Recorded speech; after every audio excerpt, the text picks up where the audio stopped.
আমি যখন এই ভিডিওটা বানাচ্ছি তখন আমার এডিটিংটা দেখে এমন মনে হচ্ছিল, ইস, বাস্তবেও যদি আমার পড়ার গতি এমন হতো। বাস্তবে আমার পড়ার গতি এত মন্থর কেন? চলুন আজ আপনাদেরকে আমি আমার কিছু কষ্টের কথা বলে আসি। আমি এইচএসসি 24 যখন কোটা সংস্কার আন্দোলন চলে তখন আমি এইচএসসি পরীক্ষা দিচ্ছিলাম। অর্ধেক পরীক্ষা দেওয়ার পরে বাকি 6টা পরীক্ষা থাকতে আমাদের পরীক্ষা শেষ হয়ে যায়। তো একটা রেজাল্ট আসে, রেজাল্টটা পুরোপুরি অপ্রত্যাশিত। এমন বাজে রেজাল্ট আমি জীবনেও করিনি। কেন হয়েছে, কী কারণে হয়েছে আমি নিজেও জানি না। হয়তোবা পুরো পরীক্ষাটা দিতে পারলে বুঝতে পারতাম যে কেন এরকম হয়েছে। যাই হোক, ঘটনায় আসি আমার অ্যাডমিশন জার্নিতে।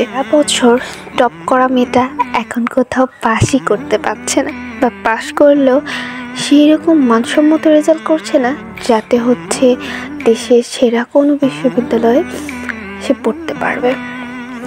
তো এইরকমভাবে ব্যর্থ কেন হচ্ছি বুঝতেও পারতেছে না।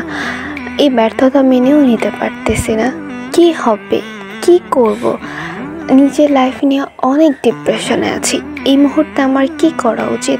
আমি যখন পড়তে বসি আমার মনে হয় আমি যদি কোনো বরদান পেয়ে যেতাম, আমি জিজ্ঞেস করতাম যে কোথা থেকে পড়লে, মানে কেমন সাজেশন অনুসারে পড়লে আমার কমন পড়বে, আমার কেন কমন পড়ছে না।